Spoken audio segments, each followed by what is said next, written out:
Would you believe me if I told you that somebody has bought a $2,500 car with TF2 items? When you say it like that to people who know the economy in this game, they probably think that's actually not too bad. In fact, I myself have cashed out enough to buy myself a PC for making videos and streaming on. But would you believe me if I told you this guy who bought a $2,500 car bought it with only crates? The guy I'm talking about is called Prix. He started collecting crates about a year and a half ago, and he would get them from Jobs and apparently scrap.tf as well, and then sell them on the Steam community market. After he'd been doing this for a few months, he had managed to amass 20,000 crates, which is ridiculous. He did kind of realize though that he hadn't been making any money doing this, but he also had the second most amounts of cases in the whole game. So he decided to try and go for 100,000 cases and have the most crates owned by one person in the whole game. So he just kept doing what he was doing, collecting more and more crates, getting closer and closer to the 100k cases that he was trying to get to.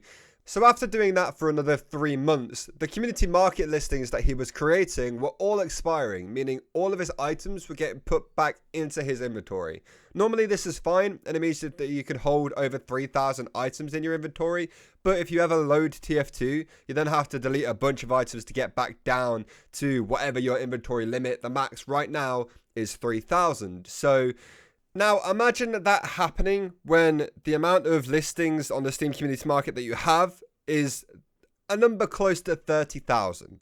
So apparently Brewski had asked Steam support if they could remove all of his listings at some point, and all 30k of those listings got thrown back into his inventory. Then accidentally, after launching TF2, all 30k of those items got deleted. So this is where I find everything to get a little bit more interesting.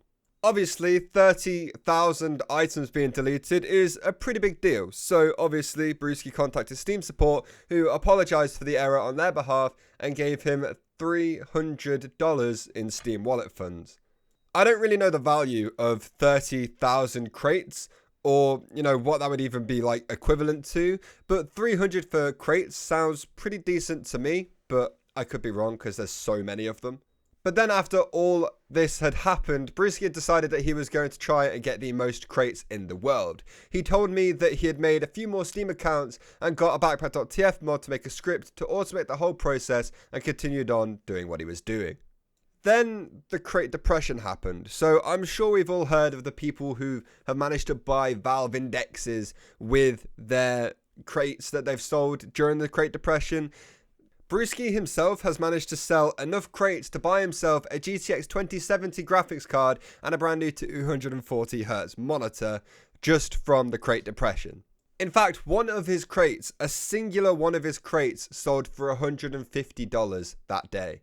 So he's just bought a brand new graphics card at the time and a 240Hz monitor with cases from the game, because he's got so many of them.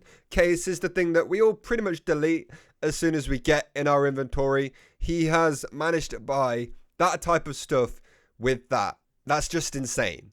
At the same time this was happening, apparently he had so many crates listed on the market on all of his accounts. He eventually had multiple accounts with hundreds and hundreds of dollars on them.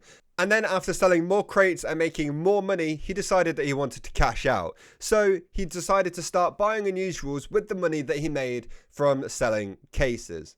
Even saying he's bought an unusual with money he's got from cases is pretty insane, considering how little crates are worth.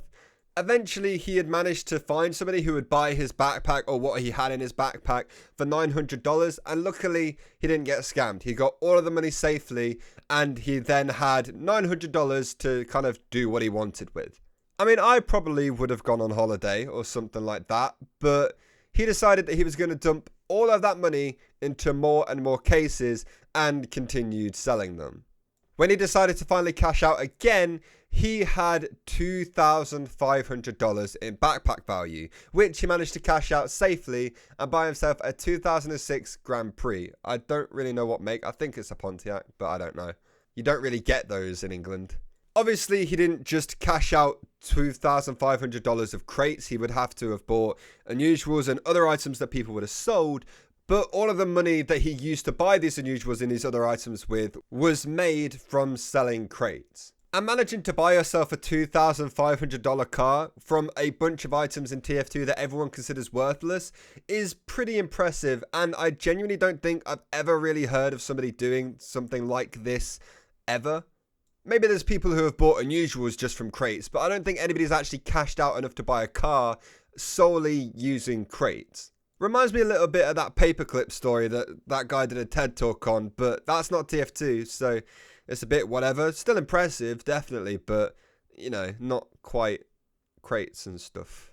I think it's sick that somebody had managed to turn something so worthless like crates into something like a car, which is so useful in everyday life and is a big thing to be able to afford and actually own one.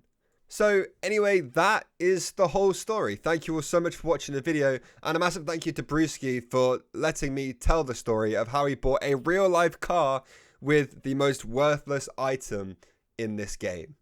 I hope you enjoyed the video. There's going to be a lot more of these coming in 2020, and I hope you all had a good new year, and I hope that we all make this year probably one of the best of our lives, hopefully. I don't know. If you're new around here, make sure you subscribe to the channel and like the video as well if you enjoyed it, and I'll see you all next time. Goodbye.